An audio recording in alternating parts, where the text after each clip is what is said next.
pembelajaran atau learning and growth. Jadi kalau di finansial, apakah pertambahan pendapatan itu menguntungkan atau tidak, atau kita sebenarnya bakar uang terus atau gimana?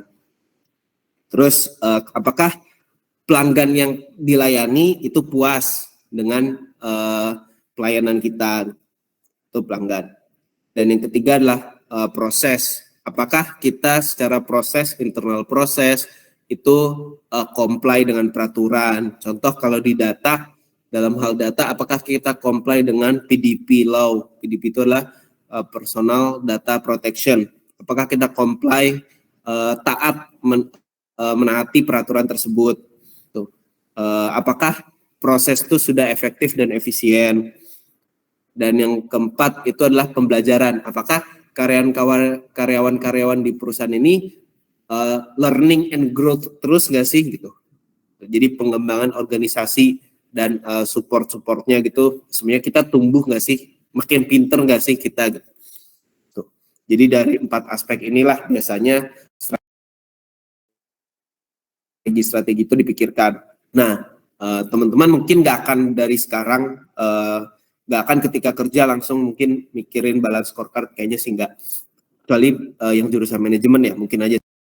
Cuman umumnya sih kayaknya enggak, karena ini adalah pekerjaan yang perlu helikopter view. Cuman saya pingin teman-teman udah ada wawasan ini sejak dini, karena sering orang tuh misalnya dia teman-teman nanti dibikin perlu bikin dashboard gitu ya sebagai data analis, teman-teman diminta bikin dashboard yang memonitor pertumbuhan pendapatan saja. Nah itu teman-teman mungkin boleh bertanya kayak, ini ada nggak sih dashboard tentang pelanggan? Apakah pelanggan kita senang atau tidak gitu? Mungkin loh itu nanti teman-teman bos teman-teman tuh akan menjawab, oh benar juga ya, saya nggak kepikiran gitu. Itu bukan hal yang nggak mungkin gitu.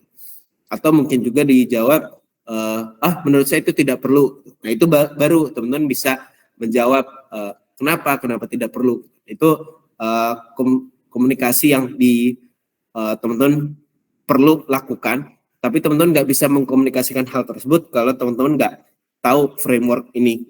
Makanya saya ingin share ini dari sekarang. Nah, ini nggak diajarin di materi kampus Merdeka sebenarnya. Cuman menurut saya penting buat teman-teman tahu hal-hal kayak gini. Jadi ingat itu ya, finansial, pelanggan, proses, dan pembelajaran. Ada 4. Nah, cuman sekarang kita coba yang tadi gitu. Misalnya teman-teman punya bisnis tadi ya, bisnis education kayak Secret Edu ini. Tadi itu yang kita bahas memberikan peserta pemahaman mengenai BI misalnya, mengenai business intelligence atau mengenai data analis misalnya. Nah, itu adalah dari customer perspektif atau dari perspektif pelanggan. Yang ini, pelanggan ya. Nah, gimana kalau coba dipikirin dari proses perspektif yang lain? Proses perspektif itu contohnya mungkin saya kalau share di sini itu adalah menjalin strategic partnership dengan company lain, karena mungkin ya perusahaan kita belum tentu dipercaya oleh perusahaan luar gitu. Sehingga ada nih orang ya peserta-peserta, bilanglah ada 100 peserta yang daftar ke kita. Tapi 100 peserta itu setelah lulus dari kita nggak dapat kerja gitu. Karena tidak dipercaya oleh company lain. Akhirnya orang-orang secara nggak langsung ya, jangka panjangnya orang-orang akan kayak, wah jangan daftar ke situ. Tuh 100 orang daftar batch lalu nggak ada satupun yang keterima misalnya ya. Belum ada satupun yang dapat kerja akhirnya. Nah, itu adalah contoh proses itu sangat berpengaruh gitu. Mungkin ini kan berarti proses internal tuh harus mikirin, berarti kita harus punya divisi apa yang namanya tuh customer relation misalnya, bukan customer sorry, partner relationship misalnya, partnership ya misalnya, partnership itu tugasnya adalah menjalin partnership dengan company lain. Mungkin dengan ngirim proposal, ngirim proposal yang isinya skema perjanjian kerjasama gitu. Jadi si company lain tersebut ya harus bukan harus, kalau bisa kalau mau cari talent bisa dari perusahaan kita, dan kita sebaliknya kita akan nge-share ini loh list peserta yang bisa direkomendasikan kayak gitu. Nah itu kan harus dipikirin dari internal prosesnya dulu. Kalau enggak, divisi itu tidak akan pernah ada. Makanya ini saya sebut dari proses perspektif. Terus dari learning and growth perspektif. Nah itu mungkin sebenarnya ya perlu dilakukan training for trainer agar menstandarisasi kompetensi para pengajar. Jadi jangan sampai para pengajar ini kan mungkin kayak saya itu kan freelance ya. Saya bilang di hire padahal saya punya pekerjaan full time. Nah di situ pemahaman dari setiap perusahaan itu tentunya beda-beda karena kebutuhannya juga beda-beda. Jadi mungkin perlu ada training for trainer agar seluruh kompetensi pengajar itu standar, tahulah apa sih yang harus diajarin gitu, apa sih yang harus di-share. Nah itu adalah learning and growth gitu. Jadi pengajarnya pun harus learning and growth ya.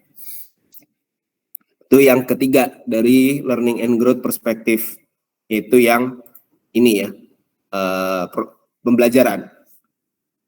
Nah, yang terakhir adalah financial perspektif, di mana perlu ada divisi khusus finance gitu ya. Itu jangan sampai diremehkan.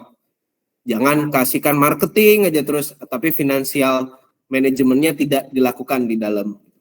Nah, itu dari sisi finansial harus ada yang bisa menghitung, harus ada yang apakah finansial kita sehat atau enggak, diukur atau enggak, supaya tujuannya bisa mungkin melakukan mengadakan program job garanti program misalnya. Jadi kalau misalnya tidak, mungkin teman-teman udah dengar ya berapa kali ada yang mengimplementasikan hal ini gitu ya. Itu tentunya itu finansial perusahaan itu harus sehat. Kalau enggak akan bisa kayak gitu. Karena jangankan bayar ganti rugi, padahal internal perusahaan aja belum profit nih, belum bisa ngegaji karyawan gitu. Wah ini udah nggak mungkin bisa mengadakan job garanti program di mana kalau orang tersebut tidak dapat kerja dalam kurun waktu tertentu, nanti uangnya dikembalikan. Nah itu kan butuh uang ya gitu, untuk ngebayar untuk ganti rugi. Kayaknya perlu finansial perspektif.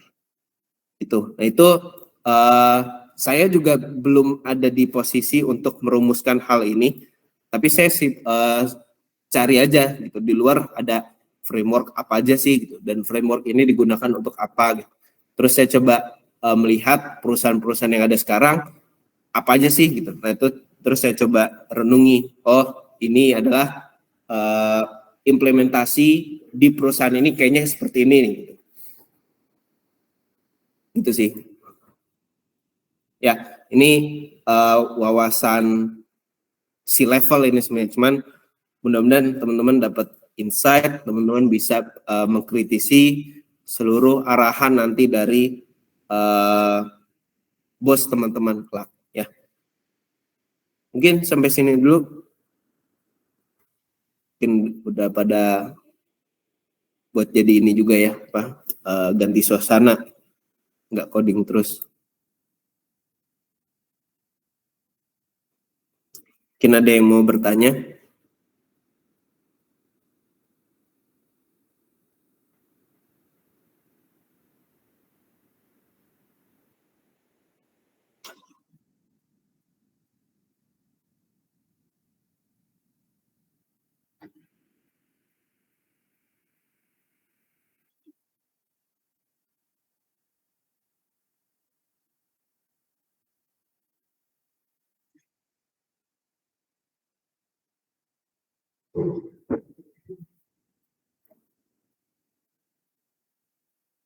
Cukup jelaskah, teman-teman, dari penjelasan saya?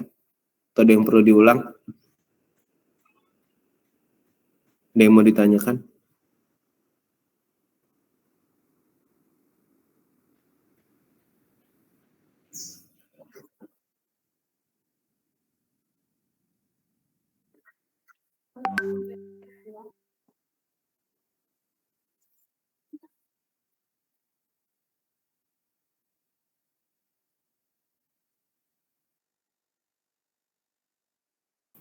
Oke, siap.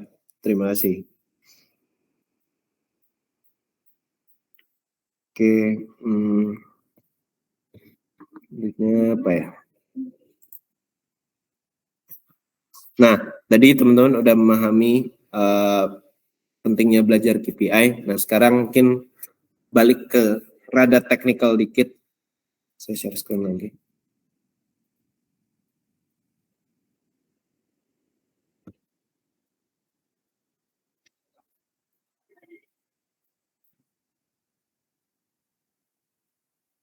Nah, oke, saya coba awali dari ini lagi. Apa itu namanya?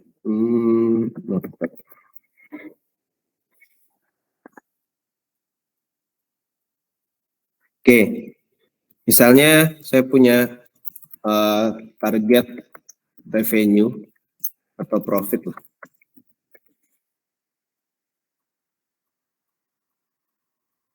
Ini sebenarnya beda ya, revenue tuh sama profit beda ya. Revenue tuh untuk melihat pertumbuhan, tapi kalau profit tuh untuk tadi dari sisi finansial gitu.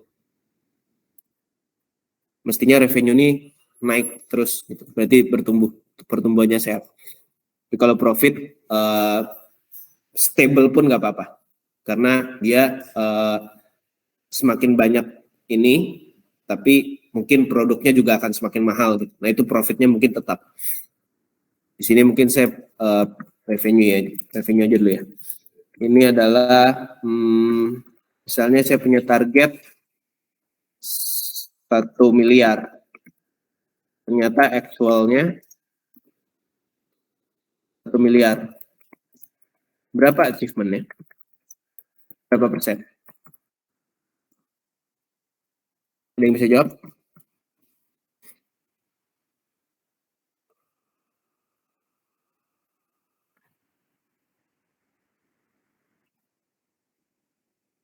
Ada nggak yang bisa jawab?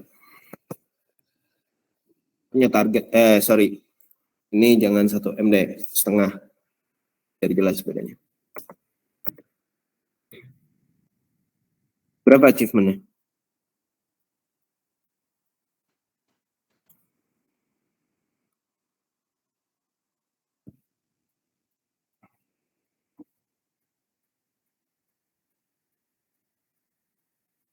Ada yang bisa?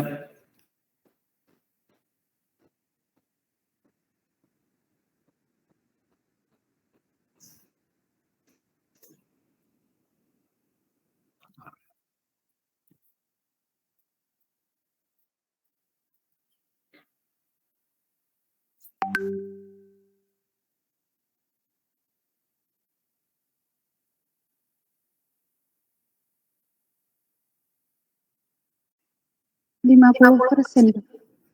50%. Kenapa tuh? Rumusnya dari mana? Rumusnya gimana? Tadi siapa yang jawab, sorry? Selfie, Kak. Selfie, oke. Kenapa tuh, Kak Selfie? Karena aktualnya tadi itu aktualnya itu dikurangin target, terus dibagi target lagi dikali 100%. Oke. Kenapa perlu dikurangi? Ingin tahu juga pertimbangannya. Kenapa dikurangi?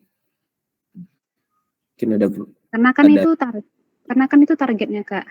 Nah, target itu kan masih target, masih planning, belum hasil. Nah, jadi aku lagi. Oh, oke. Target tuh jadi ini ya. Jadi misalnya dalam setahun nih, kita lagi di bulan Januari. Saya memproyeksikan dalam 1 tahun tuh kita dapat revenue 1 miliar gitu. Ternyata di Desember dapatnya 1,5 M, lebih tuh dari target. Itu tuh keywordnya di situ.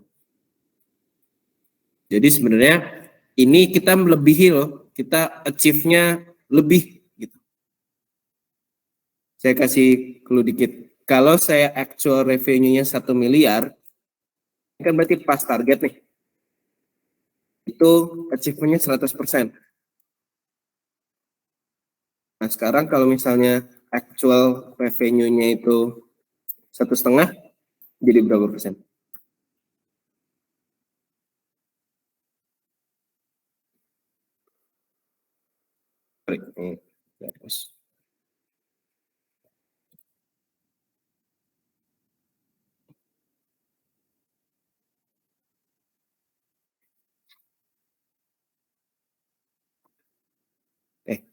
Lepas share screen saya. Sorry, ini saya brainstorm yang sebenarnya apa ya, tanpa yang matematika di bisnis tuh nggak jauh lebih gampang dari yang teman-teman pelajari sebenarnya. Cuman nggak kepikiran aja. Nih saya kasih clue-nya. Kalau targetnya 1 M dan actualnya 1 M, berarti achievement-nya 100%. Karena kalau actualnya 1,5 M, target revenue-nya 1 M, achievement-nya berapa? 50 tadi, Kak. 50. Ada yang mau yang lain jawab? Yang lain, Kak Selfie udah ini, jawab yang lain. Yang menjawab.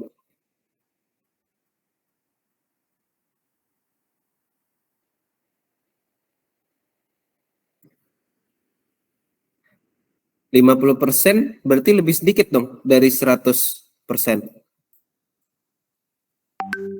Padahal dia actualnya lebih banyak loh, 1,5 M. Melebihi target. Kenapa achievement-nya turun? Iya. Ada yang tahu nggak kenapa? Atau ada yang nggak punya pendapat lain boleh? Atau ada yang kayak setuju Kak sama Kak Selfie boleh?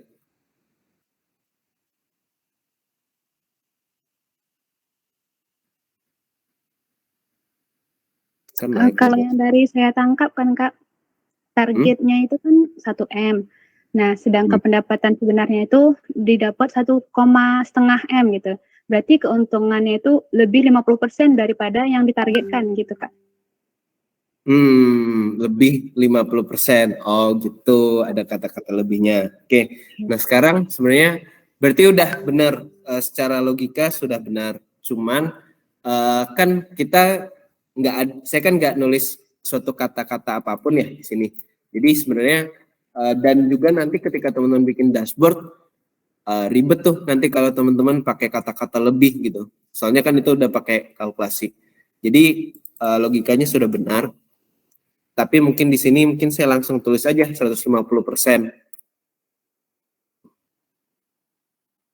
Karena dia itu sebenarnya tinggal actual bagi target kali 100%. Ini rumusnya, formulanya. Jadi aktualnya 1 M dibagi 1 M dikali 100%, ya udah 100% hasilnya. Kalau yang ini berarti 1,5 M dibagi 1 M dikali 100%. Berarti kan 1,5 bagi 1 kali 100. 150% kan. Jadi nanti kalau teman-teman punya dashboard, orang tuh langsung tanpa perlu kita tulis lebih 50% dari yang tadi kayak Kak Selfie jelasin. Nah, dan instead of kita tulis gitu, lebih baik langsung berupa angka yang menunjukkan oh dia ini lebih dari 150% gitu, melebihi target gitu. Nah, ini adalah case yang pertama. Sampai sini paham dulu nggak dengan penjelasan dari saya? Karena brainstormnya ada di case yang kedua. Ada yang mau paham ya? Oke. Nah, itu tadi case pertama. Nah, sekarang saya kasih case kedua. Teman-teman kerja nih di perusahaan yang pabrik lah. Pabrik tuh umumnya akan ada HSE-nya, safety lah, safety. Jadi ada KPI-nya itu salah satunya adalah jumlah insiden.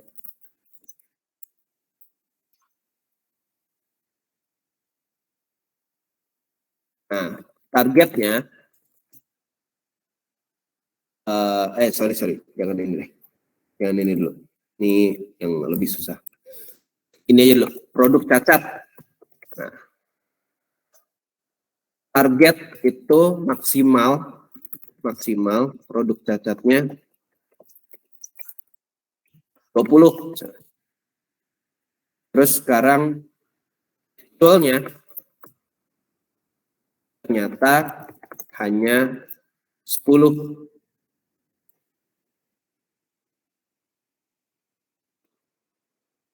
Berapa achievement? Sama dalam satuan persen. Apakah boleh pakai actual bagi target kali 100%?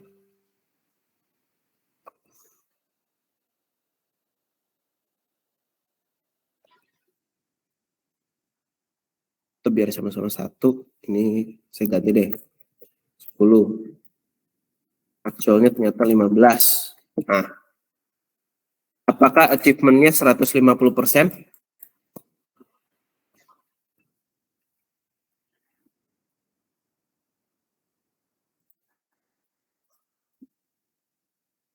Ini dari tadi yang udah jawab Kak Fadila. Fadila Balkis tadi ya? Atau Sarah Fadila? Iya Kak, Fadila Balkis. Oke, terus ada Mas Imam, terus Kak Selvi. Saya izin catat ya, yang aktif. Yang lain? Ada yang mau berpendapat nih, produk cacat? Berapa achievement-nya? 150%, Kak. Berapa? 150. 150. Siapa tuh tadi yang jawab?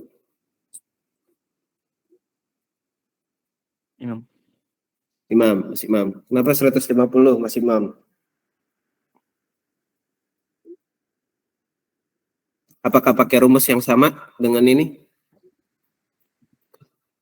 Iya. Oke. Iya. Nah, di sini saya pelan-pelan saya ini ya sadarkan teman-teman. Jadi kalau tadi kan semakin banyak revenue, semakin baik kan. Sedangkan ini, apakah semakin banyak produk cacat semakin baik? Tidak. Enggak ya? Enggak Kak. Kebalikannya ya. Jadi kalau ini semakin besar, semakin baik. Maka rumusnya ini. Sedangkan kalau produk cacat, ini semakin sedikit, semakin baik. Maka beda ya berarti case-nya sebenarnya antara nomor 1 sama nomor 2. Makanya rumusnya juga kemungkinan besar beda ya. Jadi ini mungkin saya kasih rumusnya. Ini adalah 200% dikurangi A actual per target. Nah, baru kalau ini benar jawabannya Kak Selvi tadi. Ini jawabannya 50%. 200% dikurangi 15 per 10. Berarti ini sebenarnya 200 dikurang 150. 200% ya. Kurangi 150%. Dengan 50%. Intinya gini, biar teman-teman ngeh dengan konsep achievement. Achievement itu 100% tuh pas sesuai target, itu 100%. Kalau dia lebih dari target, dalam artian yang ini ya, semakin besar semakin baik, berarti mestinya dia lebih dari 100%. Tetapi kalau untuk yang semakin sedikit semakin baik, berarti jika dia kurang dari target, maka dia baru achievement-nya lebih dari 100%. Itu ya. Jadi ini semakin sedikit semakin baik, makanya dia actualnya lebih dari target, dia berkurang achievement-nya, bukan 150% lagi. Tapi justru menurun, kurang dari 100%, yaitu berapa pengurangannya? Yaitu jadi 50%. Kak, 200% ini dari mana? Ini in general aja sih saya ambil, rata-rata orang tuh manajemen itu bakal kesel banget kalau misalnya ditargetin 10 produk cacat, tapi cacatnya malah 20, 2 kali lipatnya. Makanya dia dikasihnya 200% karena dia adalah 2 kali lipat dari target. Jadi kalau misalnya di sini saya ganti actualnya ternyata 20, itu dikasih 0 sama si biar nggak hilang. Nilainya jadi 0. Cuma produk cacat 10 ternyata ada, ini bukan hanya ya, sorry. Ini mungkin teman-teman bingung. Ternyata ada 15, ini ternyata ada 20. Nah, kalau masuk ke rumus ini hasilnya 0 nih. 200% dikurangi 20 per 10, maka 200% dikurangi 200%. Ini jadi 0. Ini berarti ibaratnya jelek banget lah nilainya gitu kalau udah 0%. Ya. Nah, jadi di sini mungkin brainstorm yang pertama yang perlu teman-teman yang ingin saya sampaikan, sebenarnya di bisnis tuh bukan berarti tidak pakai matematika sama sekali, cuman justru jauh lebih sederhana mungkin dibanding yang udah teman-teman pelajari. Nah, cuma pakai pembagian, tapi logikanya harus main, teman-teman. Teman-teman tadi yang penting teman-teman nangkep logikanya. Oh, dia berarti KPI ini ada 2 macam untuk sementara yang udah kita pelajari. Ada KPI yang nilai aktualnya semakin besar semakin baik, ada KPI yang nilai aktualnya semakin kecil justru semakin baik. Itu ya. Nah, ada juga nih case ketiga mungkin yang mau saya share hari ini. Yang tadi ada KPI jumlah insiden di pabrik. Nah, ini tentu tidak ada perusahaan yang menargetkan atau memaklumi adanya insiden sebenarnya. Makanya umumnya target insiden itu 0. Nah, actualnya misalnya ternyata ada 1. Nah, berapa achievementnya? Apakah bisa pakai rumus 200% dikurangi actual bagi target? Bisa nggak?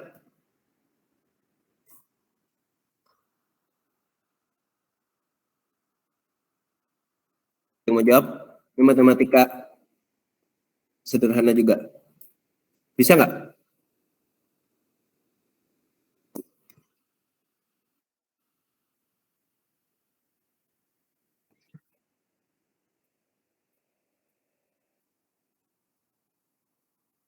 Saya belum nanya formula benernya apa. Saya nanya dulu, boleh nggak saya pakai 200% dikurangi actual bagi target? Secara matematis, boleh nggak? Enggak, Kak. Karena target aktualnya 0. Ya, betul. Itu ya. Jadi nggak boleh kita pakai rumus sebelumnya yang udah kita pelajari. Makanya rumusnya sedikit sulit. Ini saya buka di sini.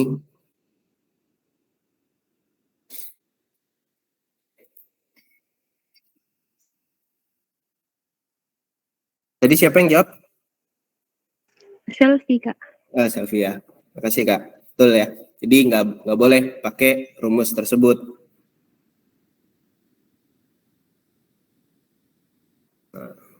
banyak. Makanya rumusnya tuh jadi ini. E pangkat minus K kali A. Nah ini bolehlah pakai SciPy nih. E itu berapa sih? Pakai nih. Nah, E itu apa? E itu adalah konstanta matematika ya. Iya. Terus kalau minus K ini apa? Minus K ini adalah konstanta yang kita define sendiri. Jadi K ini semakin besar, ini saya ngejelasin, faktor kekejaman. Kalau saya baca bukunya, dia itu sebutannya faktor kekejaman. Semakin besar K, maka dia akan semakin curam penurunan nilai achievement-nya. Ini dilihat dari grafik ini, kalau K-nya 20%, ini yang garis putus-putus, dia curam nih ininya. Turunnya curam ya, lebih curam. Lebih cepat dia ngedrop sampai mendekati 0%. Sedangkan kalau K-nya 10%, dia turunnya pelan-pelan. Gitu. Yang warna merah. Gitu. Kapan pakai K 20%, 30%, itu balik lagi tergantung bisnisnya. Kalau misalnya bisnisnya itu yang beresiko tinggi, yang udah taruhannya udah nyawa, contoh misalnya di industri tambang, itu taruhannya nyawa, tiba-tiba ketutup tuh lubang tambang, selesai udah itu. Atau di pabrik, kalau di pabrik mungkin K-nya ini boleh lebih kecil karena mungkin insidennya tidak sampai nyawa gitu. Tapi ya tetap aja insiden tuh nggak boleh ada target 1 gitu, nggak boleh. Jadi mungkin K-nya kalau di tambang gitu ya mungkin 30%, tapi kalau di pabrik mungkin bolehlah 10%, 20% misalnya. Ini maksudnya adalah kalau dia actualnya 1 dengan K-nya tadi 30%, yang di industri tambang achievement-nya langsung drop dari 100% ke 74%. Sedangkan kalau di pabrik ada insiden 1, ya udahlah achievement-nya masih 90%. Gitu. Itu cara baca dari tabel ini. Sekali lagi, kalau K-nya 30% di industri tambang, maka dia ngedrop tuh, ada kecelakaan dua kali, langsung dari 74% langsung 55%. Turunnya cepat gitu. Apalagi kalau udah ada 10 kecelakaan, udah achievement-nya tinggal 5%. Sedangkan kalau di pabrik misalnya kita pakai K 10%, ini contoh aja ya. Itu dia masih achievement-nya masih 37%. Gitu. Oke, ini yang kedua. Nah, oke, yang terakhir yang mau saya cerita hari ini.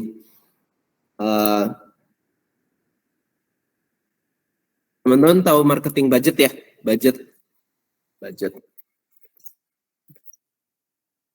Misalnya teman-teman saya kasih nih, siapa ya? Misalnya. Siapa nih? Saya ngasal ya. Misalnya Kak Lydia misalnya. Kak Lydia saya kasih uang 500 juta. Bikinlah marketing campaign dalam setahun. Diberikan marketing budget 500 juta. Terus misalnya yang dipakai nih, hanya 250 juta. Bagus nggak? Pertanyaan pertama saya, bagus nggak kalau yang dipakai hanya 250 juta? Enggak, Kak. Enggak. Kenapa? Sayang, Kak, karena udah diberi modal besar-besar tapi yang dipakai hanya setengah. Ya, betul ya. Kak Selvi, betul.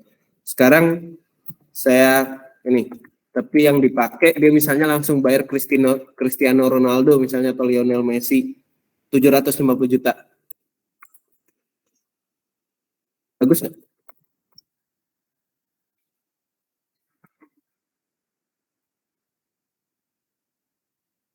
Kalau ini mungkin udah cukup jelas ya. Nggak bagus juga karena uang dikasihnya cuma 500 kok tiba-tiba 750 pakainya gitu. Duit dari mana 250 lagi nombok kan, berarti profitnya jadi kecil. Kayaknya dua-duanya nggak bagus. Nah, apakah boleh pakai rumus ini?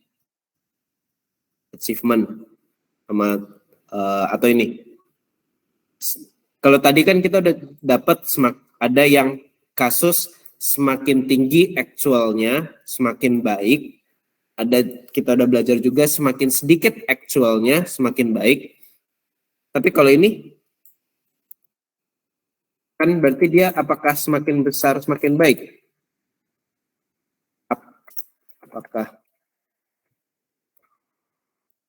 Apakah semakin besar semakin baik? Tidak. Ya. Apakah semakin kecil semakin baik? Tidak juga. Makanya dia rumusnya sebenarnya beda lagi. Beda lagi sama yang tadi. Ada rumusnya mungkin agak rumit dikit. Nah, ini rumusnya. Kalau kelihatannya sulit, sebenarnya teman-teman bisa pakai formula yang minimize. Ya, minimize itu yang ini, yang tadi semakin kecil semakin baik. Tapi actualnya itu nggak boleh langsung di iniin. Nggak boleh tuh langsung masukin angka 250 juta atau 750 juta. Pakainya adalah gap dari target sama actual. Jadi gapnya harus semakin kecil. Itu bisa juga. Tapi kalau teman-teman mau langsung pakai actualnya berapa, pakai rumus ini. Tuh. Ya, jadi poinnya saya nggak minta teman-teman ngafalin ini. Ini nggak akan keluar juga di UTS teman-teman, karena ini kan bonus, bisa bilang bonus materi ya dari saya biar insight teman-teman makin luas. Jadi nggak perlu teman-teman hafalin. Cuman saya pingin teman-teman mungkin aware bahwa data analis itu banyak yang masih harus dipelajari. Dan ini mungkin adalah salah satu contoh bahwa banyak yang sebenarnya perlu dipelajari tapi jarang masuk ke materi kurikulum gitu. Ini menurut saya pribadi ini kepake banget karena saya benar-benar udah kerjaan sehari-hari tuh bikin dashboard monitoring KPI itu pakai ini. Jadi saya ingin menumbuhkan awareness teman-teman bahwa jangan sampai teman-teman menutup dan keburu belajar yang ini terus gitu karena menganggap ini semua penting. Nah itu jangan sampai. Itu saran saya teman-teman perluas, widen the horizon ya. Jadi jangan sampai belajarnya stuck di situ. Jadi saran saya sekali lagi mungkin kalau udah pernah saya omongin, saya nggak bosan-bosan ngingetin jadi generalis dulu mungkin kalau bisa di zaman sekarang. Ya. Oke. Mungkin cukup sih. Ini mungkin saya share kalau misalnya teman-teman mau baca-baca ya, ada di GitHub saya, silakan boleh di iniin. Tuh, di situ ada banyak kasus yang lain gitu. Nanti kalau misalnya teman-teman tertarik dan mau nanya lagi, boleh kita bahas di selanjutnya. Terakhir ini juga ada contoh yang semakin besar semakin baik.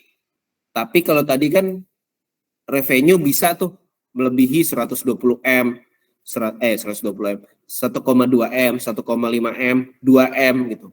Sedangkan ada juga sebenarnya kasus contoh availability gitu. Jadi mungkin dia adalah PLN misalnya, availability listrik. Apakah prestasi puncak pasti 100% karena layanannya memang 24 jam. Gak mungkin dia itu dikasih 120% karena ya udah jam kan hanya 24 jam itu aja. Makanya ini nggak adil kalau misalnya kita pakai actual bagi target, karena itu tidak akan pernah excellent skornya, nggak akan pernah dapat 100%. Makanya perlu dikalibrasi pakai rumus ini. Nah, ini dia akan lebih fair. Ketika dia bagus, dia dikasih nilainya tinggi.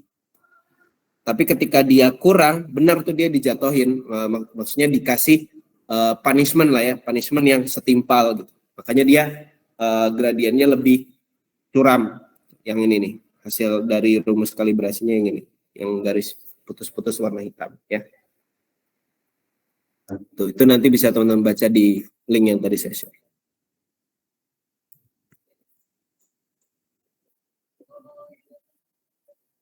Mungkin sampai sini ada yang mau ditanya? Udah azan?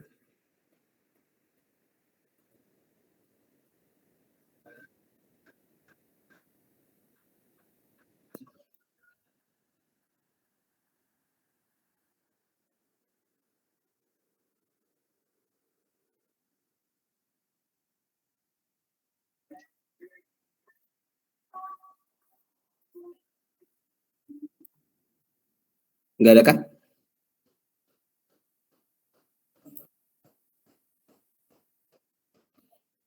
Mungkin kalau tidak ada saya izin hitung mundur ya. Sebenarnya banyak hal lain yang mungkin kalau teman-teman akan sedikit pertanyaannya, ya saya coba share hal-hal lain juga gitu. Mungkin kapan-kapan saya share juga tentang cloud.